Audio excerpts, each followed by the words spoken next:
স্বজন হারানোর শোক মানুষ পুরো জীবন বয়ে বেড়ায়। অনেক সময় শোক কাটিয়ে উঠতে পারলেও তাদের স্মৃতি ভোলা যায় না। তবে জাপানে এমন একটি টেলিফোন বুথ আছে যেখান থেকে নাকি মৃত স্বজনদের সঙ্গে কথা বলা যায়। বিস্তারিত থাকছে ডেস্ক রিপোর্টে।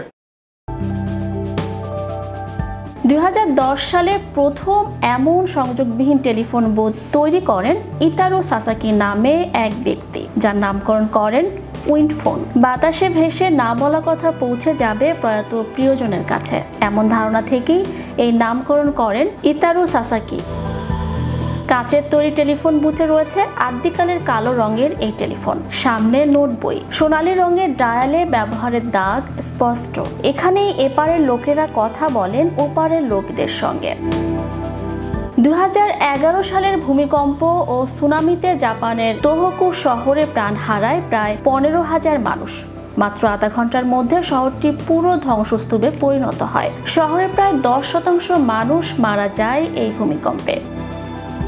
তখন থেকেই জনপ্রিয়তা পায় উইন্ড ফোন নামে এই বুথটি। হাজারো মানুষ প্রতিদিন উইন্ড ফোনের কাছে ভিড় করতে থাকেন এবং প্রিয়জনকে না বলা কথা বলেন এখানে এসে। মন হালকা করেন মনের কথা বলে।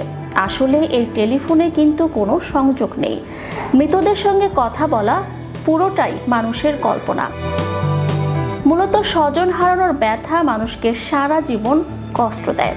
নিজেকে সান্ত্বনা দিতেই এই কথোপকথনের অভিনয়টুকু করেন তারা।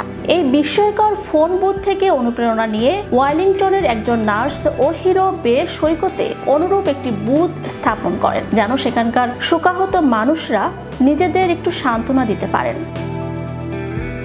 আর সেখানেও দেখা যাচ্ছে ধীরে ধীরে এই বুথটিও জনপ্রিয় হয়ে উঠেছে। Channel Europe news desk.